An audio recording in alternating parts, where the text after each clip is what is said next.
नमस्कार दोस्तों। बीपीएससी के लिए हम अपनी कक्षाएं देख रहे थे। बीपीएससी में हमारी क्लासेस जो चल रही है रिलीजियस फिलॉसफी, मैंने कहा था कुछ छोटे मोटे पॉइंट्स हम टॉपिक्स कवर करेंगे आज। तो दो तीन चार पांच टॉपिक हैं, वो सब हम देखने की कोशिश करेंगे। बेसिकली जैसे मैंने लास्ट टाइम देखा था या लास्ट टाइम मैंने डिस्कस भी किया था आपसे, कुछ टॉपिक्स हैं जैसे कि प्रॉब्लम ऑफ इविल। मैंने आपसे स्टार्टिंग में एक बात कही थी कि हम पूरे सिलेबस को अलग अलग पार्ट्स में डिवाइड कर रहे हैं, इंपॉर्टेंट सेक्शन कवर कर रहे हैं, उसके बाद लेसर इंपॉर्टेंट सेक्शन कवर करेंगे। आपने कहा नहीं सर अभी सारा करा दो, बाद का लफड़ा खत्म। ठीक, चलिए ठीक है, बाद का लफड़ा खत्म। बेसिकली प्रॉब्लम ऑफ इविल एक ऐसा कंसेप्ट है जिसको आप इंपॉर्टेंट कह भी सकते हैं, उसके आने की टेंडेंसी भी ज्यादा है। मैंने आपसे कहा था कि हम जब सिलेबस कवर अप कर लेंगे तो फिर हम सिर्फ टारगेटेड पॉइंट्स पढ़ेंगे, जैसे कि प्रमाण प्रमेय, ख्यातिवाद।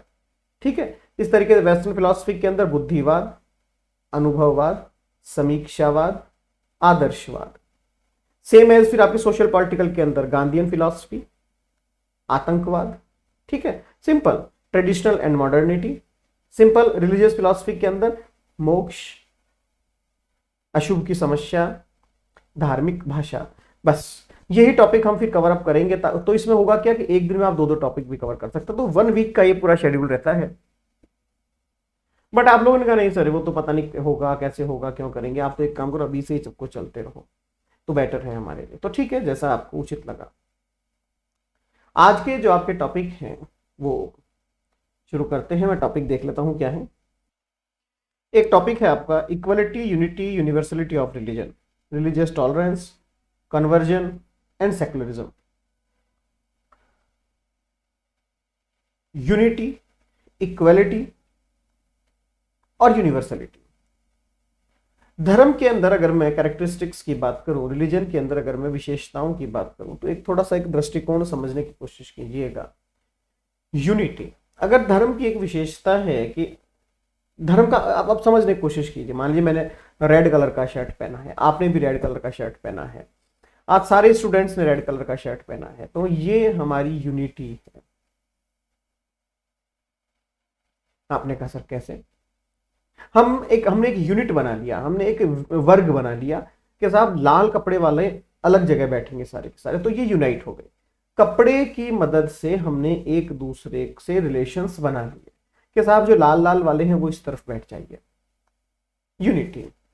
इक्वलिटी, कि जिनका ऐसा ही पैटर्न है वो लोग अलग हो जाएंगे, बस।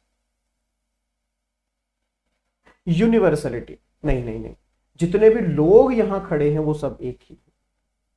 तो ये तीन कंसेप्ट हैं। यूनिटी का मतलब हो गया आपने एक बहुत बड़ी भीड़ ली, एक बहुत बड़ा क्राउड लिया और उसके अंदर कुछ स्पेसिफिक कैरेक्टरिस्टिक्स उनकी निकाली कि साहब ऐसा एक कैरेक्टरिस्टिक अगर इनमें होगा, अगर ऐसा एक यूनिक पॉइंट इनका होगा तो ये सारे फिर एक हैं। मान लीजिए जीवित जानवर सारे ही हैं, आप भी हैं, मैं भी हूं, गाय भी है, भैंस भी है, बकरी भी है, कुत्ता भी है, बिल्ली भी है, सब पशु हैं। हम भी पशु हैं, वो भी पशु हैं। फर्क इतना है हमारी जो चेतना का स्तर है, जो कॉन्शियसनेस का लेवल है, वो थोड़ा सा ज्यादा है। हम डिसीजन मेकिंग के अंदर हैं, हम निर्णय ले सकते हैं, वो लोग निर्णय नहीं ले सकते क्योंकि उनके अंदर चेतना का स्तर अभी उतना ऊपर नहीं उठा है।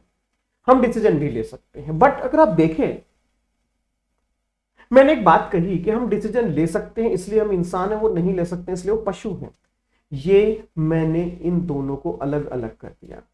मेरी विशेषता थी ये तो कि मैंने खुद को यूनाइट कर लिया, उनकी विशेषता थी उन्होंने उधर अपने आप को यूनाइट कर लिया। ये यूनाइट हो गए तो कि ये जानवर जानवरों की कैटेगरी में रहेंगे और ये वाले जानवर इन जानवरों की कैटेगरी में रहेंगे। सिंपल। इक्वलिटी, मैंने कहा कॉन्शियस एनिमल्स हैं, सारे सब जीवित पशु हैं, सही है। यूनिवर्सलिटी, सभी एनिमल हैं, सारे जानवर, भले वो कॉन्शियस हो भले वो कॉन्शियस ना हो, कोई फर्क नहीं पड़ता। तो तीनों सब्जेक्ट अगर आप देखें एक दूसरे से रिलेटेड है। अपनी स्क्रीन देखिएगा,